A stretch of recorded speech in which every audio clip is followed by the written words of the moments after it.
Bonjour à toi et bienvenue aujourd'hui. Un sujet que je procrastine depuis un moment, qui est celui de l'attachement.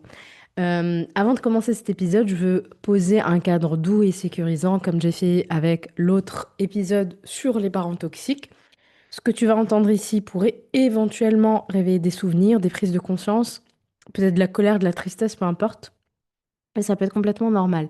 Je t'invite donc à écouter cet épisode avec vraiment beaucoup de compassion pour toi. Ce n'est pas un épisode pour te juger, ce n'est pas un épisode pour juger tes parents, mais pour comprendre comment ton système nerveux s'est construit pour survivre, comment ton enfance a euh, eu un impact sur le style d'attachement que tu as aujourd'hui et comment évidemment tu peux le rééduquer pour faire les choses autrement. Ok? Donc si ton corps s'active pendant l'écoute, peu importe ton cœur qui s'accélère ou autre, juste prends une pause, respire et reviens une autre fois si c'est plus simple pour toi. Ok? L'attachement, c'est le tout premier lien émotionnel qu'on forme dans notre vie. C'est le lien entre le bébé et sa figure d'attachement. Ok? Souvent la maman, mais pas toujours. C'est la base neurologique, c'est la base affective. Il y a quelque chose d'énergétique aussi qui se fait, puisque le bébé, il est rattaché à l'aura de sa maman, d'où l'importance d'être pris dans les bras, notamment. Je pose ça là parce qu'on pose souvent la question par rapport au bébé. Est-ce qu'il a une aura? Comment lui faire des soins énergétiques, etc., etc. Donc voilà, je pose ça là. Donc, je vais dire la maman dans l'épisode, mais comprenez la figure d'attachement, d'accord? L'enfant, il naît totalement dépendant de sa mère. Et son cerveau, qui est immature, se construit en fonction de la disponibilité émotionnelle de ses parents.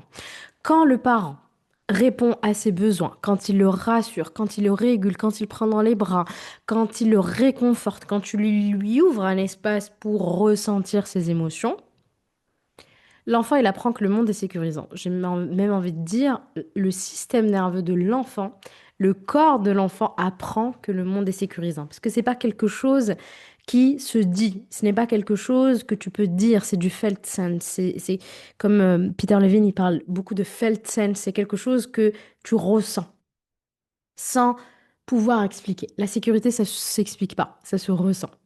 Ok? Donc, son système nerveux apprend que le monde est sécurisant et évidemment, il va développer un attachement sécure. Mais si le parent est incohérent, s'il est distant par exemple, s'il est froid, s'il est violent évidemment, s'il est absent, s'il est instable, etc., etc., il y a différents cas de figure et différents cas de toxicité consciente ou inconsciente, le cerveau de l'enfant apprend autre chose. Il apprend que l'amour, il est imprévisible, il apprend que l'amour, c'est de l'angoisse, il apprend que l'amour, c'est de l'indisponibilité, et pour survivre, l'enfant va mettre en place des stratégies diverses et variées. Et ces stratégies-là ne sont autres que des mécanismes de survie relationnelle. Ok? Ce sont la preuve de l'intelligence émotionnelle de l'enfant, l'intelligence de tout son système, l'intelligence de son cerveau qui va toujours chercher sa survie plutôt que son plaisir, par exemple. Ok? Le problème, c'est qu'à l'âge adulte, ces schémas-là répétitifs, bah, ils te coupent de l'amour véritable et surtout, ils te poussent à avoir des relations non réciproques. Alors, il y a le style d'attachement sécure et le style d'attachement insécure. Dans le style d'attachement insécure, il y a l'anxieux. Si tu as un attachement anxieux, tu ressens souvent, c'est quelque chose de très anxiogène, c'est une peur panique, quelque chose qui te prend dans les tripes, une peur d'être rejeté, d'être abandonné, d'être remplacé. Les relations, tu vas les vivre un petit peu comme les montagnes russes, comme un espèce d'ascenseur émotionnel. Tu vas être attiré par exemple par des partenaires qui vont te souffler le chaud, le froid, qui vont être hyper haut et hyper bas, ok? Tu vas avoir un besoin plus de proximité, d'attention, d'amour. Ah, t'es sûr que tu m'aimes? T'es sûr, tout de suite, hein, c'est quelque chose tout de suite, vraiment comme l'enfant qui a besoin qu'on lui montre qu'on l'aime. Ok? Et dès que l'autre va s'éloigner, dès que l'autre va aller faire quelque chose, va voyager seul, va sortir avec ses amis ou peu importe, tu vas avoir l'impression qu'il t'abandonne. Donc c'est tout ton système nerveux qui est câblé sur cette insécurité anxieuse qui va s'emballer. Tu vas paniquer, tu vas commencer à suranalyser. Oh là là, il est parti depuis 5 minutes, il a laissé son WhatsApp en vue, il m'a pas appelé, etc., etc. Tu vas chercher la preuve que tu comptes encore pour lui. Tu vas aller voir ses stories, tu vas aller écrire à ses amis, etc. Vraiment, tu vas développer quelque chose de très, très malsain à la fois pour toi et pour lui, puisque bah, tu l'empêches de vivre et tu t'empêches de vivre. Et ça, c'est typique de l'attachement anxieux. Et enfin, peut-être que tu n'as pas eu un parent qui est constant. Peut-être que tu n'as pas eu un parent qui est présent tout le temps. Une fois, il va te souffler du chaud, du froid. C'est vraiment typique. Ou les sautes d'humeur. Des fois, ton parent, il est sympa avec toi, il joue avec toi, et puis le lendemain, il crie, tu comprends pas ce qui se passe en fait. Parfois, il va être tendre avec toi, et parfois, il va être hyper distant. Ok? Tu sais jamais trop à quoi t'attendre, alors que ton système, il a appris à s'accrocher pour survivre. Ok? Tu deviens en fait hyper vigilant, hyper vigilante à la moindre variation de ton, au moindre silence. Je connais très très bien parce que, alors moi c'est désorganisé. J'ai le pire enfin, j'avais le pire des attachements insécures, donc je connais parfaitement. Tu vas chercher tout le temps à te rassurer. Vraiment, le plus petit truc va te pousser à te dire, il m'aime, mais t'es sûr, mais il va pas avoir une autre. Attends, peut-être que, est-ce que je suis sûre d'avoir écrit mon message, tu vas relire tes messages pour dire, attends, là, j'aurais pu mettre une virgule, j'aurais pu mettre un smiley. Oh là, je lui écris trop souvent, peut-être qu'il faut que je l'appelle. Vraiment, tu pars en cacahuète, ok? Ton système, oups, pardon, ton système d'attachement, en fait, il est en alerte permanente. Tu cherches de la fusion, mais de la fusion qui est toxique à la fois pour toi et pour lui. Et tu recherches de la sécurité émotionnelle que tu n'as jamais eue. Donc c'est l'enfant à l'intérieur de toi qui cherche ça. Donc pour guérir, il y a besoin que tu apprennes à te rassurer toi-même avant de chercher à l'extérieur. Évidemment, dans le style d'attachement insécure, que ce soit anxieux, évitant ou désorganisé, dont je vais parler ensuite, il y a besoin fondamentalement, plus, en priorité numéro un, de réguler ton système nerveux. Tu trouveras en barre d'infos un e-book gratuit sur le b.a.-ba de la régulation pour voir si ça te parle. Donc il y a besoin d'apprendre à te rassurer avant de chercher à l'extérieur, évidemment. Il y a besoin de faire le lien entre tes sensations corporelles et tes pensées catastrophistes. Donc ton corps se sent en insécurité, puisque ton corps est câblé sur l'attachement anxieux. Donc ton corps, là tu es juste assise dans ton bureau et ton corps il commence à donner des signaux de danger, alors qu'il se passe rien du tout concrètement, tu es dans ton bureau, tu regardes autour de toi, il se passe rien. Et donc ton corps va envoyer l'influx à ton cerveau qui va commencer à essayer de rationaliser, de mentaliser, de trouver une histoire qui va justifier ce que je ressens physiquement. Ah, peut-être qu'il me trompe. Ah, bah voilà, tu vois, je le savais, j'ai une intuition. En fait, c'est pas une intuition, c'est juste que tu es inquiète et ça t'envoie quelque chose au cerveau, puisque 80% des nerfs viennent dans le nerf vague, des informations viennent du corps jusqu'à ta partie mentale, ton cortex. Donc, ton corps se sent mal, boum, il envoie une information pour que ton mental, il vienne raconter une histoire et justifier le pourquoi du comment tu te sens mal. Donc, reviens à tes sensations corporelles. Qu'est-ce que tu ressens? Et là, tout de suite, maintenant, il se passe rien. En fait, je vais bien, là, tout de suite. OK? Je n'ai pas la preuve qu'il me trompe ou autre. Donc, reviens toujours dans ton corps. Ça va être de toute façon la base et la règle pour tout style d'attachement non sécure. Et choisis évidemment des relations où la constance et la communication sont possibles, même si ça peut te paraître ennuyeux. Parce que quand on a été habitué aux montagnes russes, un partenaire qui ne provoque pas de crise, un partenaire qui te dit, OK, est-ce qu'on peut en discuter? Ça peut te choquer. OK? Donc on peut aller rechercher les petits dramas, les petites histoires, juste pour venir rassurer cet attachement qui est anxieux. Ok? Donc, tu peux provoquer des situations où tu as besoin de créer un petit peu cette adrénaline, etc., pour que la personne en face de toi te rassure sur le fait qu'elle t'aime. D'accord? Ça, c'est très, très, très, très fréquent et peut-être que tu te reconnaîtras là-dedans. Puis, on a le style d'attachement qui est évitant. Ah, donc, c'est un autre style d'attachement non sécure. Si tu as un attachement évitant, t'es probablement très indépendante. Tu es très autonome et tu détestes te sentir vulnérable. Tu as souvent l'impression que si tu dépends de quelqu'un, c'est dangereux. Ok. Donc tu peux aimer profondément, mais l'intimité va te faire très peur. D'accord? Donc tu vas mettre de la distance, tu vas fuir les conversations profondes et tu vas te réfugier dans le travail. Tu peux choisir des partenaires émotionnellement indisponibles aussi, parce que ça t'évite de t'exposer. Ok? Euh, alors, je bois mon café en même temps. Alors, si tu as ce type d'attachement-là, peut-être que enfant, tu as eu un parent froid. Peut-être que enfant, tu as eu un parent critique, distant, autoritaire. Peut-être que tes émotions n'étaient pas suffisamment accueillies. Alors, tu as appris à ne plus trop les ressentir. Tu t'es coupé de ton besoin de lien pour ne plus souffrir. Mais sous cette carapace d'indépendance, il y a souvent un vide immense. Il y a une solitude que tu ne reconnais pas. Pour guérir, il y a besoin d'apprendre à rester présent quand l'intimité te fait peur. Et ça, c'est hyper compliqué.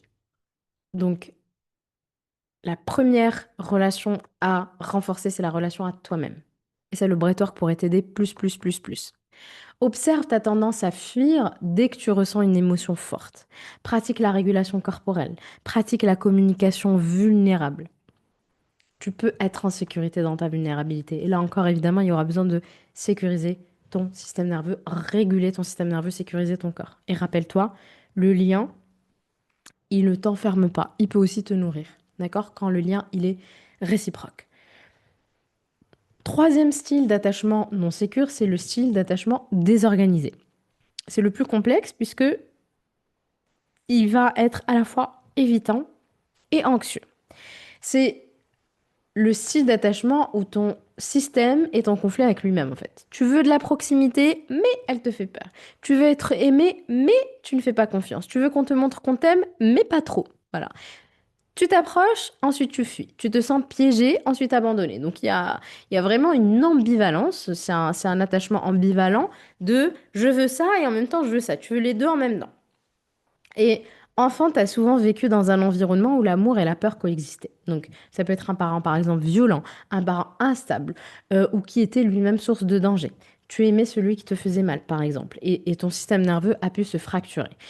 C'est le style d'attachement le plus lié au trauma développemental, au trauma complexe. Et souvent, il va s'accompagner de dissociation, que ce soit de la dissociation physique, émotionnelle, d'autosabotage, de cycle de rupture, de réconciliation, etc. Mais évidemment, ce n'est pas une fatalité. Le fait que tu sois conscient de ce schéma-là, c'est déjà énorme. Et il y a différentes choses que tu peux faire pour le réparer. Évidemment, le travail avec le corps, encore une fois, breathwork, pratique somatique, EMDR, EFT, etc., etc.